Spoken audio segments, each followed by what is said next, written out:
Narito ako naghahanap ng isang santuwaryo na tatanggap sa akin para sa kung sino talaga ako. Lumaki ako sa isang pamilyang buo sa Katoliko, hindi ko kailanman nabaluktot ang mga aral ng Biblia.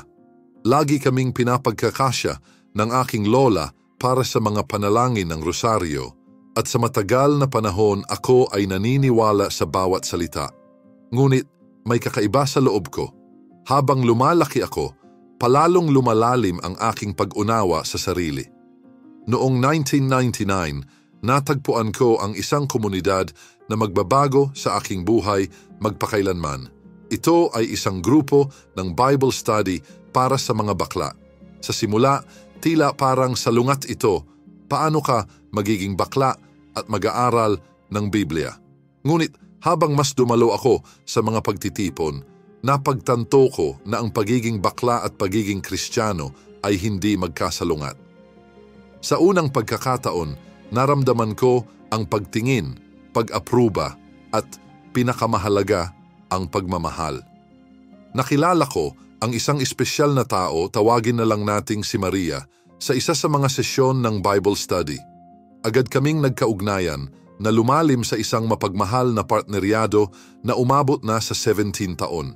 Kasama, pinangarap namin ang isang lugar kung saan walang hanggan ang pagmamahal, kung saan maaring mong sambahin ng malaya ng walang takot sa pagtanggi.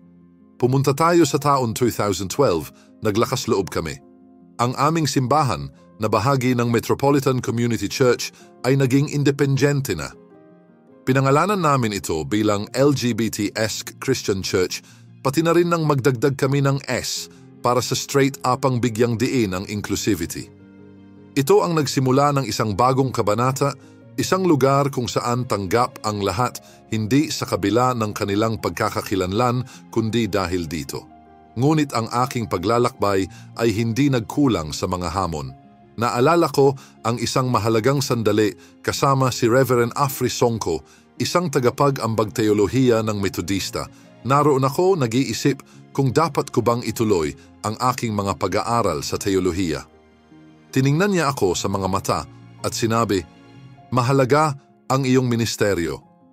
Kailangan ka ngayon ng komunidad ng LGBTQ ng higit pa kailanman."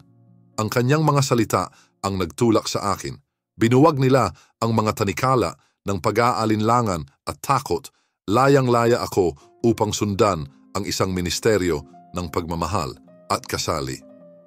Sa aking panahon, sa Union Theological Seminary, mas lalo akong naglabas-pasok sa mga kasulatan. Nakatutok ang aking pananaw na malaman na ang tinatawag na anti-gay na bersikulo ay hindi tungkol sa homoseksualidad kundi sa mga issue tulad ng idolatriya at hindi pagmamahal. Ang bagong pag-unawa na ito ay nagtibay sa aking paniniwala na ang pagmamahal ng Diyos ay walang pagkondisyon, kabilang at walang hanggan. Bilang ang unang pastor, kinaharap ko ang aking bahagi ng mga batikos at paglaban. Sa mga platform sa social media tulad ng TikTok, mga tao ay nagmumura sa akin, itinatanong ang aking pananampalataya, kahit tinatawag nila akong anak ng Satanas. Ngunit lalo pang tumindi ang aking pagtitiyaga. Sinabi nila na kailangang maging heterosexual upang maligtas, ngunit hindi iyon ang nangangahulugan ng kaligtasan. Aking tugon.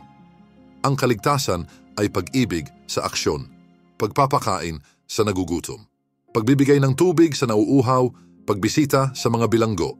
Ito ay tungkol sa relasyon, hindi tungkol sa kasarian. Sumasalamin ang motto ng aming simbahan sa pilosopiya na ito. Tanggap ka kung sino ka, ligtas ka kung ano ka. Walang diskriminasyon, walang hukuman, tanging pagmamahal lamang.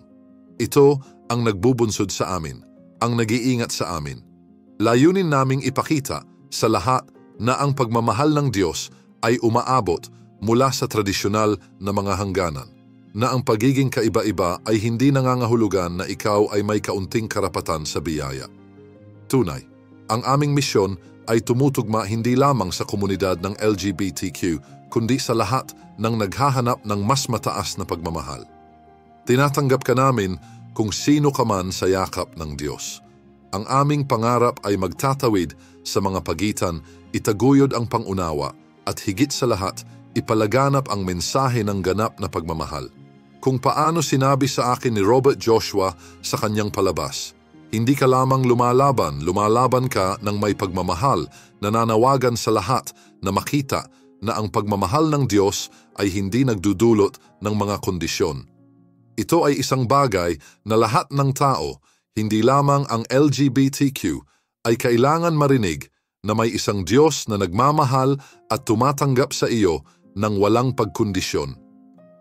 Kaya narito kami sa isang pagsasama na maaaring punahin pa rin ng lipunan.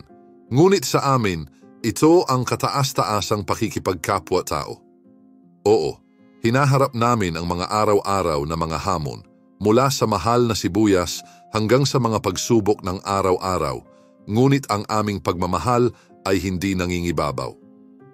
Ang sexualidad, katulad ng pagmamahal, ay lumalagpas sa kasarian. Ito ang aming kwento, patotoo ng pananampalataya, pagtatagumpay at isang matibay na paniniwala sa isang pagmamahal na tunay na banal.